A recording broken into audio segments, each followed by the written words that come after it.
তো ভিউয়ার্স জ্ঞানফেন কিন্তু আমাদেরকে মেজর লেভেলটা দেখাচ্ছে, যেখান থেকে এখন প্রাইস একটা সাময়িক রিজেকশন ফেস করছে 260 লেভেলটা, ঠিক আছে। এখন আমরা এক্সটেনশন লেভেল ড্র করে আমরা দেখার চেষ্টা করি। তো এক্সটেনশন টুলসও কিন্তু আমাদেরকে সেম পিকচারটাই দেখাচ্ছে। ভিউয়ার্স দেখেন একই লেভেল থেকে আমরা কিন্তু এখানে রিজেকশন দেখতে পাচ্ছি, এখানে আমরা সাপোর্ট দেখতে পাচ্ছি, মাল্টিপল কনফার্মেশন। আবার দেখেন এই লেভেলটাও কিন্তু আমরা দেখতে পাচ্ছি যে খুবই ইম্পর্টেন্ট 168 যে লেভেলটা রয়েছে। আর আমরা যে 152-53 যে লেভেলটা, যেটা আমাদের জন্য খুব ইম্পর্টেন্ট একটা লেভেল ছিল, মাল্টিপল রিজেকশন দেখেছিলাম আমরা এই লেভেল থেকে, সেটা যখন ব্রেক হয়েছে তখনই কিন্তু আমরা এই ইম্পালসিভ মুভটা দেখেছি। আমাদের কনফার্ম করেছে এখানে একটা এন্ট্রির সিগন্যাল কিন্তু ছিল। দেখতে পাচ্ছি লেভেলগুলো কিন্তু একদম ঠিক আছে।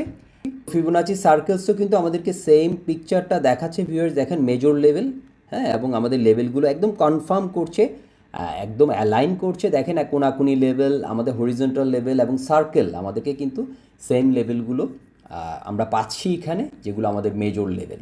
তো এখানে দুটো সিনারিও হতে পারে। যদি এই জোন থেকে রিজেকশন আসে তাহলে প্রাইস কিন্তু আস্তে আস্তে সাপোর্ট লেভেলগুলোকে টেস্ট করবে। তো 200 বা 180 নিচের যে লেভেলগুলো ইম্পর্টেন্ট হতে পারে।